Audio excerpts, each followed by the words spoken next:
हे माझं या वर्षातलं 7वं अवॉर्ड आहे नाच ग घुमासाठी मिळालेलं. त्यामुळे आनंद गगनात मावत नाही आहे माझा. जसे सप्तरंग असतात तसं हे 7वं माझं आता हे काय म्हणत पूर्ण झालं आहे.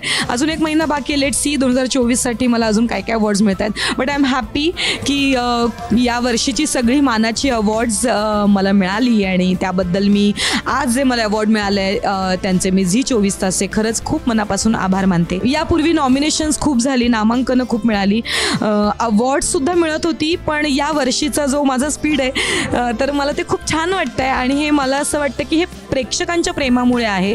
त्यांनी जर सिनेमा पाहिला नसता, त्यांनी जर इतकं भरभरून प्रेम केलं नसतं तर हे शक्य नसतं झालं. आणि हा सिनेमा मिळण्यामागे सगळ्यात मोठा वाटा तो म्हणजे मधुगंधा कुलकर्णी आणि परेश मोकाशी माझे दिग्दर्शक आणि लेखक. तर मधुगंधा ताईने सिनेमा लिहिला आणि खूप सुंदर रोल लिहिला आहे माझा. तुम्ही सगळ्यांनी नाच ग घुमा पाहिलाच असेल. तर मी त्यांचे खूप मनापासून आभार मानते की त्यांनी या भूमिकेसाठी माझा विचार केला आणि मी प्रयत्न केला त्याला 100% न्याय देण्याचा. तर मला खूप छान वाटतंय आणि हे आयुष्यभर स्मरणात राहील. मी कामाला सुरुवात केली तेव्हा तर अगदी पहिल्यांदा सांगायचं म्हटलं तर माझ्या शाळेमध्ये खूप सांस्कृतिक स्पर्धा व्हायच्या.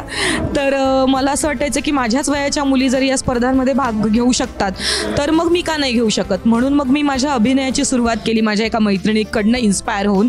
आणि नंतर मग टप्प्याटप्प्याला खूप प्रेरणास्थान होते मला. मुक्ता बर्वेचं काम खूप आवडायचं. वंदना गुप्ते आहेत, रसिका जोशी आहेत, सगळ्याच म्हणजे ज्या ज्या आघाडीच्या अभिनेत्री आत्ता आहेत त्या सगळ्यांची कामं बघून बघून, रंजना देशमुख आहेत, या सगळ्यांची कामं बघून बघून मला खूप प्रेरणा मिळाली.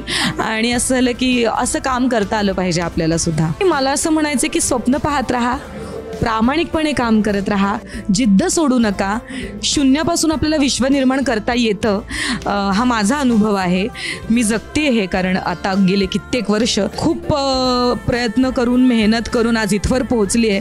आणि प्रत्येक कलाकाराला असं वाटत असतं की आपल्याला नावाजलं जावं, बक्षिसं मिळावी, कामं मिळावी छान छान. आणि ते कुठेतरी आता पूर्ण होतं आहे आणि आता हे बक्षिसाच्या स्वरूपात छान पोच पावती मिळते मला कामाची. सो मी सगळ्यांना सांगेन की स्वप्न पहा आणि मेहनत करा.